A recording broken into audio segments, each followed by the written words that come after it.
রান্নাবাটিতে সকল দর্শক বন্ধুদের স্বাগত জানিয়ে শুরু করছি আজকের একটা ব্রেকফাস্ট রেসিপি। খুবই হেলদি আর টেস্টিও বটে।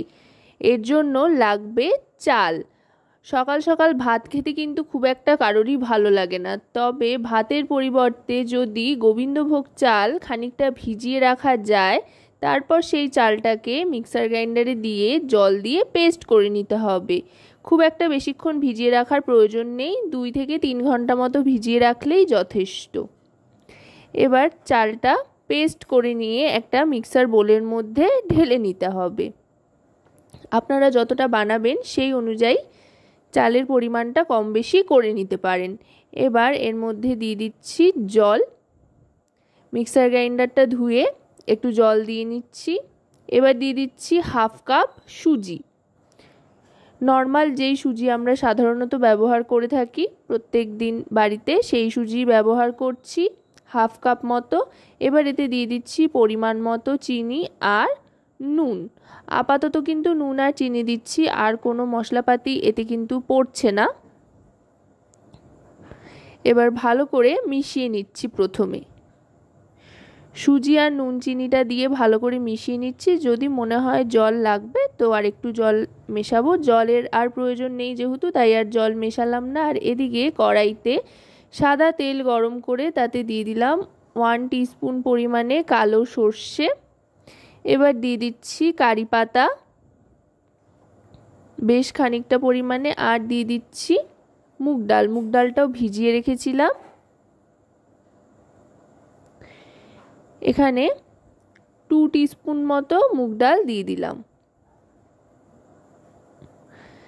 দিয়ে ভালো করে ভেজে নিচ্ছি সবটা।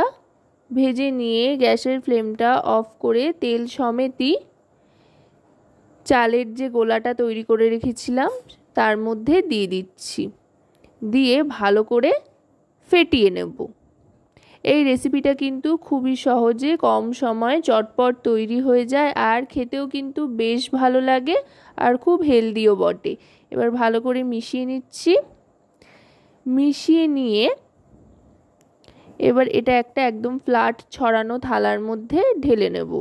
আর থালাটাতে কিন্তু অবশ্যই ভালো করে তেল মাখিয়ে নিতে হবে তার আগে। আশা করব রেসিপিটি আপনাদের ভালো লাগবে। ভালো লাগলে অবশ্যই রান্নাবাটি চ্যানেলটিকে সাবস্ক্রাইব করে লাইক শেয়ার কমেন্টের মাধ্যমে আমাদের পাশে থাকবেন। আর পাশে থাকা বেল আইকনটি অন করে দেবেন সবার আগে সমস্ত রকম রান্নার নোটিফিকেশান পাওয়ার জন্য। আপনাদের একটা লাইক শেয়ার সাবস্ক্রাইব কিন্তু আমাদের অনেক অনেক উৎসাহিত করে নতুন নতুন ভিডিও তৈরির জন্য। আর কমেন্টের মাধ্যমে জানাবেন কেমন লাগছে আমাদের এই রেসিপিগুলো, বা যদি কোনো পরামর্শ থাকে রান্নাবাটি সম্পর্কিত তাহলে সেটাও কিন্তু অবশ্যই জানাবেন, কারণ আপনাদের প্রত্যেকটা পরামর্শই আমাদের জন্য খুবই মূল্যবান। এবার বসিয়ে দিচ্ছি ভাপে। এর জন্য একটা ডেচকির মধ্যে জল নিয়ে একটা ছোট বাটি বসিয়ে তারপরে এই থালাটা চাপিয়ে ঢাকনা চাপা দিয়ে দিচ্ছি। গ্যাসের ফ্লেমটা মিডিয়াম টু লোতে রেখে 15 মিনিট মতো অপেক্ষা করতে হবে। 15 মিনিট বাদে ঢাকনাটা সরিয়ে নিলাম। দেখুন কত সুন্দর ফুলে উঠেছে, আর খেতেও কিন্তু দারুণ সুস্বাদু হয়। এবার এটা খুব সাবধানে আস্তে আস্তে নাবিয়ে নিতে হবে। নাবিয়ে নিয়ে একটু অপেক্ষা করতে হবে ঠান্ডা হয়ে আসা পর্যন্ত, মানে হাতে সয় এমন ঠান্ডা হয়ে আসা পর্যন্ত। তারপরে একটা ছুরির সাহায্যে চারপাশটা এইভাবে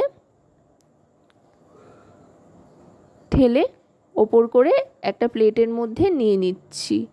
খুবই সহজে কিন্তু বেরিয়ে আসছে। দেখুন খুব একটা বেশি খাটনির প্রয়োজন নেই, যেহেতু খুব ভালো করে তেল মাখানো ছিল। এবার এটাকে ইচ্ছে মতো আপনারা কেটে নেবেন আপনাদের পছন্দ মতো সাইজ দিয়ে। আমি তিকোন তিকোন করে কেটে নিচ্ছি। তারপরে যে কোনো টমেটো সস বা যে কোনো কেচাপের সাহায্যে কিন্তু বা সহযোগে এটা কিন্তু আপনারা খেতে পারেন। খেতে অসাধারণ লাগবে। বাড়িতে থাকা যে কোনো সস বা কেচাপ দিয়ে পরিবেশন করুন। বাচ্চা থেকে বড় প্রত্যেকেরই মুখে কিন্তু হাসি ফুটে যাবে নতুন এই রেসিপি খেলে। তো আজকের এই চাল দিয়ে তৈরি ব্রেকফাস্টের রেসিপি আপনাদের কেমন লাগলো সেটা কিন্তু অবশ্যই আমাকে কমেন্টের মাধ্যমে জানাবেন। সকলে খুব ভালো থাকবেন ও সুস্থ থাকবেন, এবং রান্নাবাটির সাথে থাকতে ভুলবেন না যেন। দেখুন কতটা ফ্লপি হয়েছে। আর দেখতেও কিন্তু দারুণ হয়েছে, খেতেও অসাধারণ হয়েছিল। আপনারা বাড়িতে কিন্তু নিশ্চয়ই একবার ট্রাই করবেন, আর তারপরে কেমন লাগলো সেটাও কিন্তু অবশ্যই আমাকে কমেন্টের মাধ্যমে জানাবেন।